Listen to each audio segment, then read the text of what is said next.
Hi there, in this video I'm going to go through how you can use ZoomNotes for note-taking in a digital planner. Now ZoomNotes has some amazing functionality, including 3D animations, as well as the ability to add in hyperlinks into your document. One common issue is it isn't particularly intuitive at times and can be confusing. So in this video I'm going to help you get set up and understand the basic functionality. So the first thing we need to do is configure the toolbar in the top left, and I'll show you the functionality that I recommend. Now you can configure all of these just by long pressing on one of the icons, and then you can select any of the functionality. Now I recommend using the scroll functionality rather than the others such as pan and zoom, and the reason for that is the scroll functionality, number one, lets you move around with one finger. You can zoom in and out, and if you do zoom out, you can see it brings it back to the top and the bottom of the screen, so the planner is as large as possible. Now the next tool here is the pen tool. Now if you long press on this, you do see other pen tools you can use, and I'm just using the gel tool. Now if you tap on the pen, you will be able to see different styles and be able to customize the thickness up here.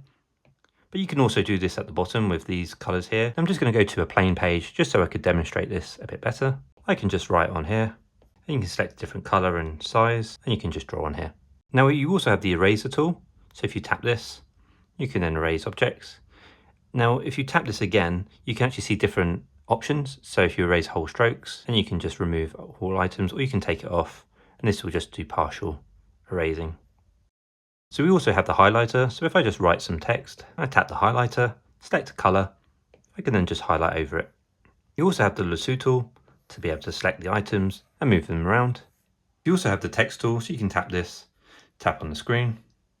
So if I just tap again, the keyboard will come up.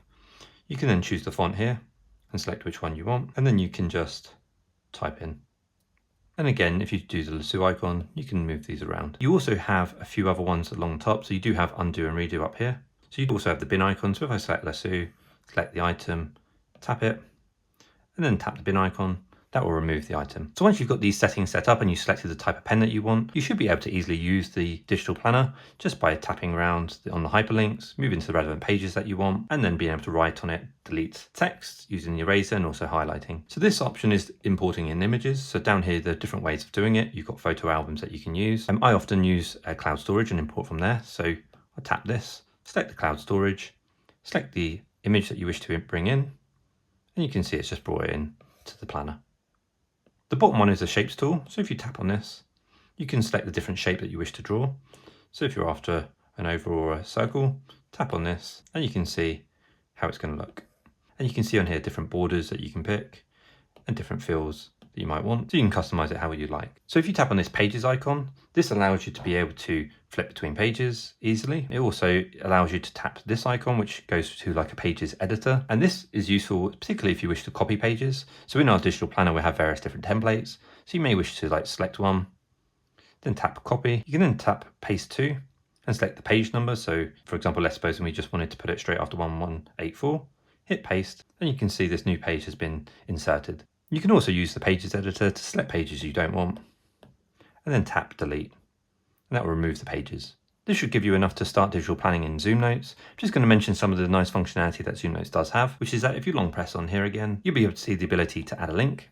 You're going to add an external link, but this I'm just going to link to a page, tap the arrow to the right, select the page that you wish to be able to jump to, create the link, and if you tap this, it will take you there. One aspect I like is the ability to use page turns. So if you tap the pages icon and the settings for pages and go to page turn, you can select an animation when you move between pages. So I'm just going to select this in the center. So now when you turn between this page, you have a nice 3D animation, but that only applies to that one page. So to push that to the rest of the planner, tap on this selection tool, tap copy properties to page, select 3D page turning, tap copy, and then come out. And now when you change between pages, they should all have the same animation on here. Hopefully this gives you a good overview of ZoomNotes. If you're interested in digital planning, check out our free digital planner, which I'll put a link in the description. And if you found this useful, please like and subscribe and check out our other videos. See you next time.